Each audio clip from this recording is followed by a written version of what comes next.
Hello and welcome to National Focus. I am Octavia Prosper.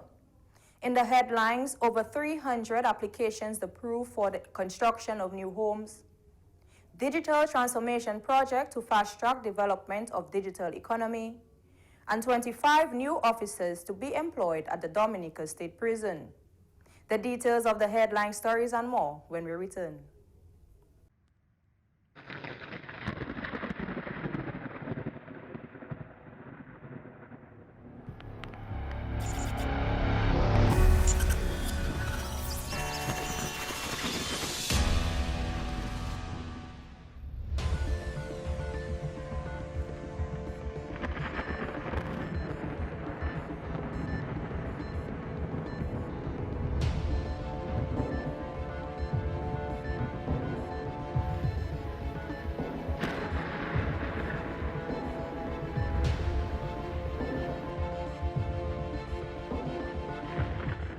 Welcome back. The government of Dominica continues to address the housing needs of citizens under numerous programs. One of these includes the Housing Recovery Program, which is being funded by the World Bank. Minister for Housing and Urban Development, Honorable Melissa Popon-Skerrit, says over the past few months, her ministry has been working with the necessary partners to revamp this program. The much talked about World Bank housing project. It's actually the Housing Recovery Project, but most people refer to it as the World Bank Housing Project. The naysayers sought to attack this project and misinform the public about a premature end to this program. Mr. Speaker, over the past few months, we have fully embraced this reset. And so we have revamped this Housing Recovery Program with the full support of the World Bank. And it was a reset for more efficiency and more transparency. And I am pleased to announce that I just got word last week from the World Bank that this program, which was supposed to end in December of this year, has now been extended for an additional 18 months. Minister Skerrit says the recipients will also receive $140,000 to aid in the building process. This housing recovery project stands as a testament to our commitment to building new homes and assisting vulnerable households affected by natural disasters. And this was an owner-driven approach, Mr. Speaker. So basically, the recipient will receive, say, about $140,000 in their own personal account. And then throughout the construction process, they had the ability to withdraw from the account and pay the contractors, pay the skilled workers, and pay all those who are working on their house. So they can really, truly experience what it feels like to build their own home and to be part of the process. To date, over 300 applications have been approved. The housing minister says building contracts were also allocated to local contractors. Out of the targeted 420 homes built, over 350 planning applications have been approved. 282 contracts were awarded to local contractors. And to date, 152 families have received their hurricane and earthquake resilient homes, Mr. Speaker. This project alone created employment opportunities for 54 local contractors, ensuring that the benefits of this project are felt across the households and the communities. And I am proud that the success of this housing recovery project has meant not only the restoration of physical structures, but also to bring hope and security for so many families who were displaced after multiple disasters. Minister Skerrit says 47 keys were also given to new homeowners ahead of the hurricane season.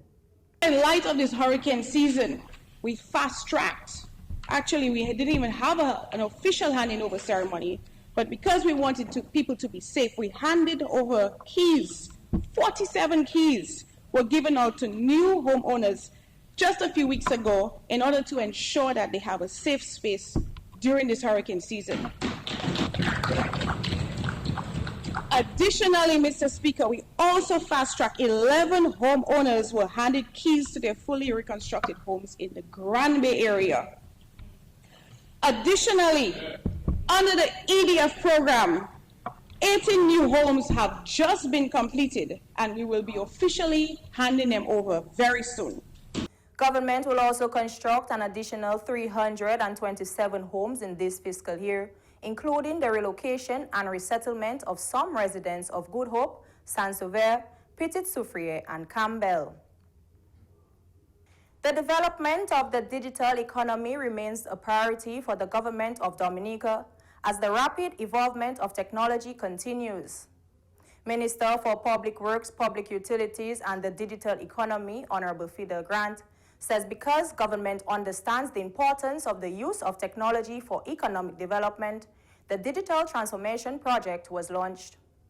The Digital Transformation Project, DTP, is funded by the World Bank and aims to enhance the use of technology in the public sector and the private sector to conduct business transactions, build a robust and resilient IT infrastructure, and to develop a modern platform to facilitate and enhance these business transactions.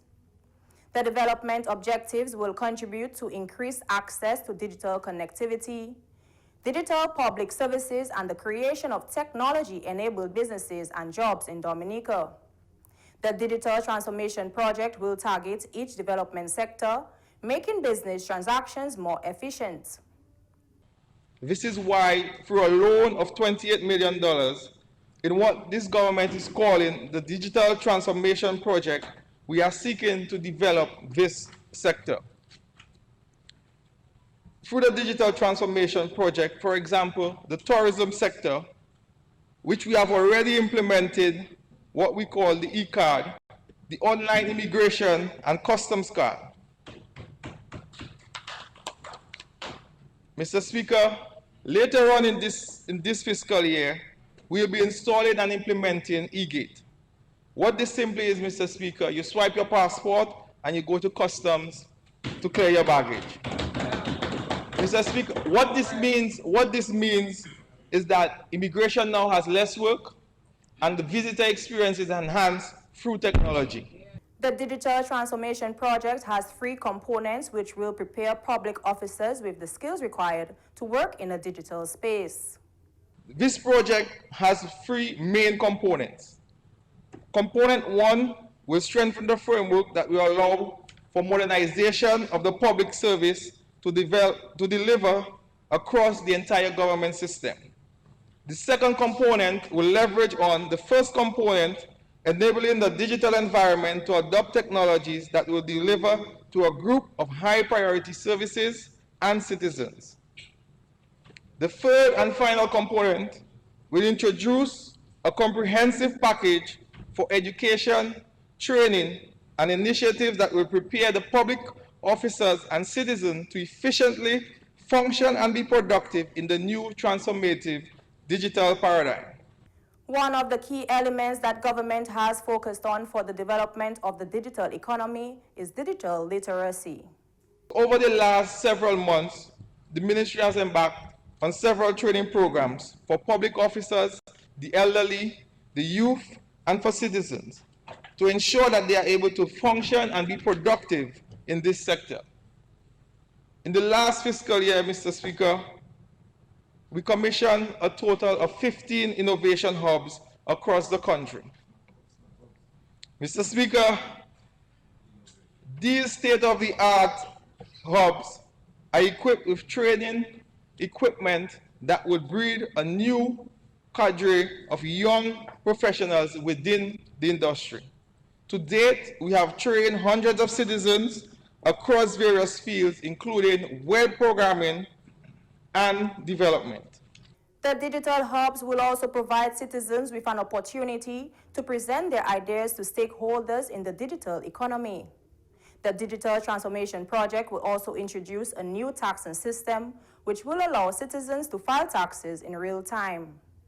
Another key component of this project, Mr. Speaker, is the implementation of a new tax system.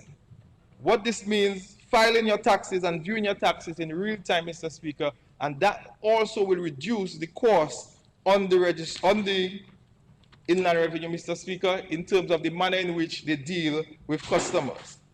Minister for National Security and Home Affairs, Honorable Rayburn Blackmore, says the Dominica State Prison will see an increase in the workforce with the addition of 25 new prison officers. He made the announcement during his budget presentation last week. I've been engaging, along with the Permanent Secretary and others, the prisons on a very regular basis. And the most outstanding issue that they had was manpower. What we did, Mr. Speaker, was to increase the establishment by 25. As we speak, of course, the new officers coming in have to be vetted by the police. So we have gotten approval for 9 so far, and the other candidates are being vetted by the police.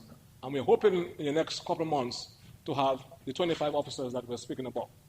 Minister Blackmore says 15 fire officers were also appointed this year. The last time I presented in this Honorable House, 34 additional positions were created to increase the establishment. But during my engagement, Mr. Speaker, with the rank and file, there were a number of officers acting in vacant position.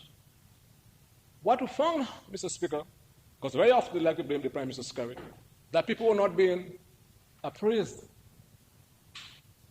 And then the recommendation would not be made for them to be appointed. But I'm happy to report this to this Honorable House. As of this month, Mr. Speaker, the 15 officers who have been acting in a vacant position have all been permanently appointed, Mr. Speaker. We are talking about 6 leading fire officers, 5 station fire officers, and 4 sub-station officers.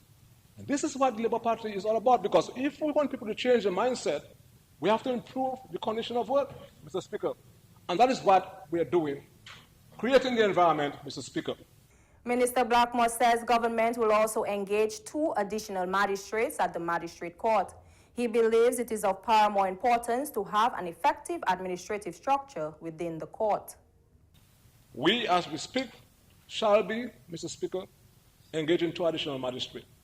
But engaging additional magistrates, Mr. Speaker, without a proper administrative structure will not have so fast. That we have to get, as a people, as a nation, value for money, Mr. Speaker. Because the magistrates are the ones who are controlling the bench, not the minister, not the prime minister. And we have to ensure, therefore, that you give the people the time that you're paid for. So the management of the cases, the management of the cases is critical to that, and ensuring that we have proper work plans for the magistrates, etc. We also shall be ensuring that we return to night courts, so people in the private sector who have matters, they might be busy during the daytime, they can come at nights, Mr. Speaker, and to have the matters heard, Mr. Education reform is one of the main developments that will transform the education system in Dominica. This comprehensive review will help create a curriculum that produces a holistic, well-rounded child that is well prepared for the future. The 2023-2024 budget address stated that while the education system has served Dominica well over the years, providing sound quality students, a review is critical to coincide with the country's national reset. The education reform will be carried out with the support, guidance, and advice of some regional and international partners. The Technical and Vocational Education Training TVET program will play a huge part in this review.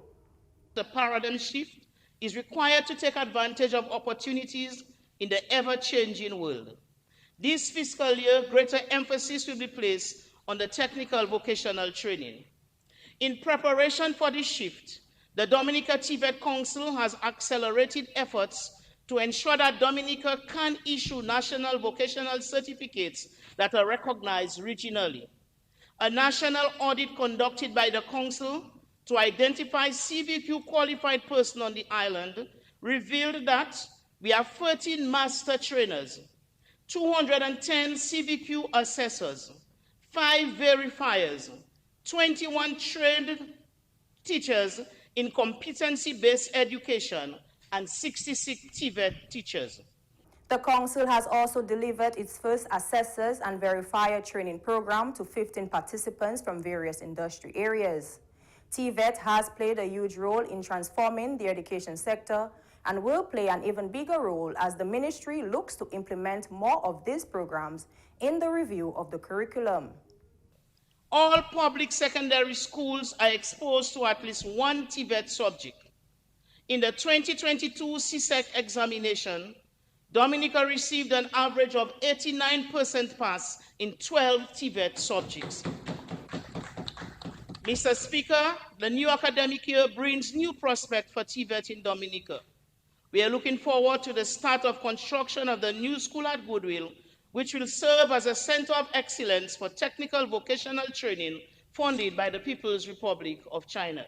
Meanwhile, Minister Alfred says Dominica has been doing well in improving its literacy as a society. She says a number of programs are being implemented by the adult education to assist in that area. You're watching National Focus. More when we return.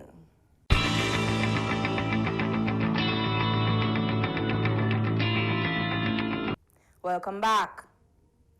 The government of Dominica, through the Ministry of Agriculture, Fisheries, Blue and Green Economy, and in collaboration with World University Service of Canada, WASC, under the Sustainable Agriculture and Caribbean SAC project, has successfully conducted a training with Dominican female farmers on efficient water management on farms as part of ongoing efforts to promote sustainable agriculture.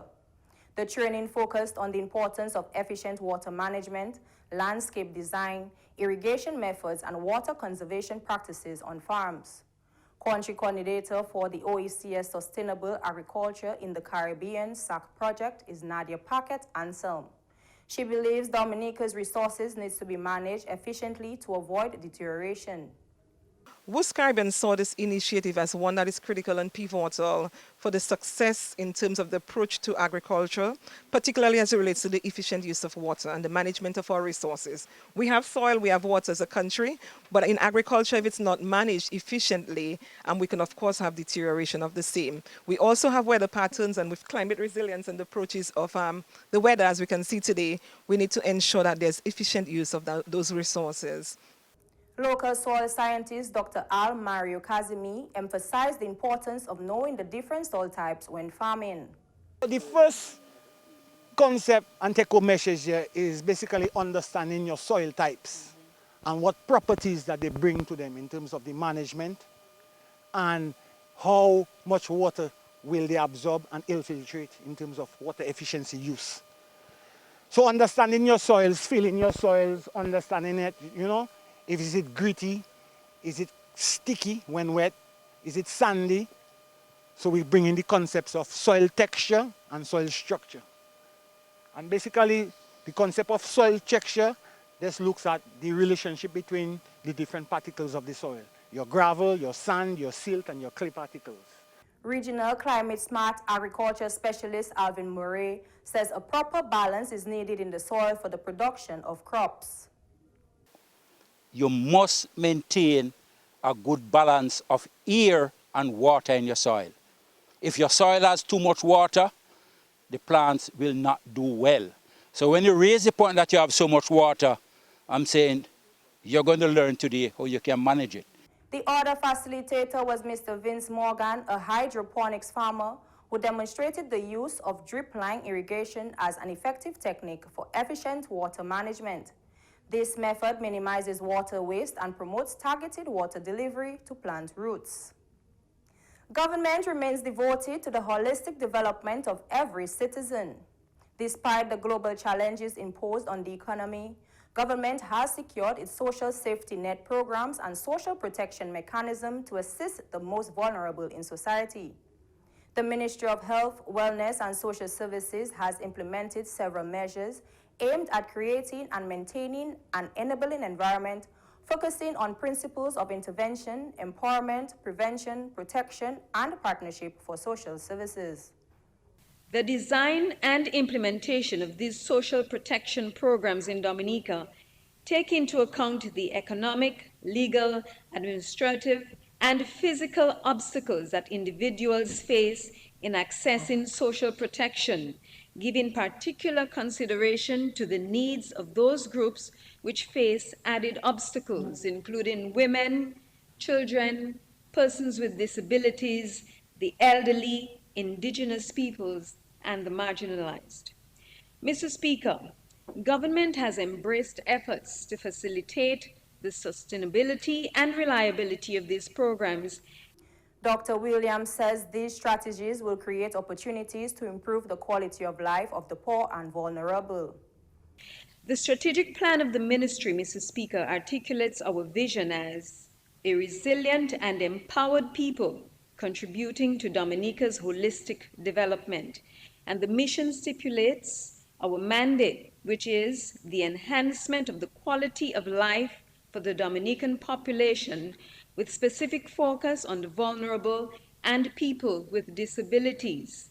Some of government's social safety net programs includes the Public Assistance Program, foster care, care of juveniles who come into conflict with the law, and centenarians program. Government continues to provide annual subventions to several organizations which provide institutional care to the elderly, persons with special needs, and persons with disabilities. Last fiscal year, over $1 million was invested in a number of institutions across the island. A number of other interventions were made during the last fiscal year. Presently, the ministry administers a monthly public assistance allowance to approximately 1,800 beneficiaries island-wide, which amounted to over $7 million last financial year.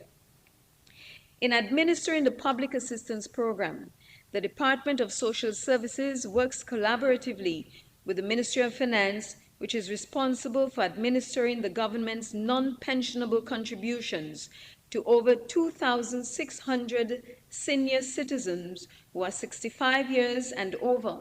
Last financial year, there was a 5% increase in payment of the non-contributory allowance for these persons. 28 Peace Corps trainees have been sworn in at a small ceremony held on Friday, August 4, 2023. The Peace Corps will serve for 2 years in primary schools in the Eastern Caribbean to support literacy development. 6 of the 28 inducted volunteers will teach at schools in Dominica. They will work alongside counterpart teachers to strengthen the literacy skills of students, particularly in grade K to 3. Minister for Culture, Youth, Sports, and Community Development, Honorable Greta Roberts, welcomed the 6 volunteers to Dominica. She encouraged them to keep an open mind and to learn from the experiences of their colleagues before them. What's even more interesting and rewarding is that you'll be able to interact with our students and get the opportunity to assess their progress, as well as the impact that your efforts will have on their cognitive development. During your stay here, you'll have many opportunities to work within various communities and appreciate our culture even more. The volunteers will be stationed in various primary schools around the island in 3 of the educational districts. You will be spread over 3 of our 4 educational districts, from Grand Bay to Sneku to Woodford Hill. Specifically, you'll be based at Sneku, Atkinson, Benz, Tebow, Woodford Hill, Warner, and Granby. So you'll be spread all over the island. You'll get that experience of what Dominica is like. When you speak with each other, you will find that each of these communities have their own unique cultures. And you may have all the different experiences, but I can guarantee you that no matter where you go or where you are, you will meet the nicest and friendliest people you have ever met. Prime Minister Honorable Roosevelt Skerrit led a delegation on a tour of the Marriott constituency on Wednesday, August 2, 2023, as he pledged to work with the Member of Parliament to address issues in the constituency. More in this report.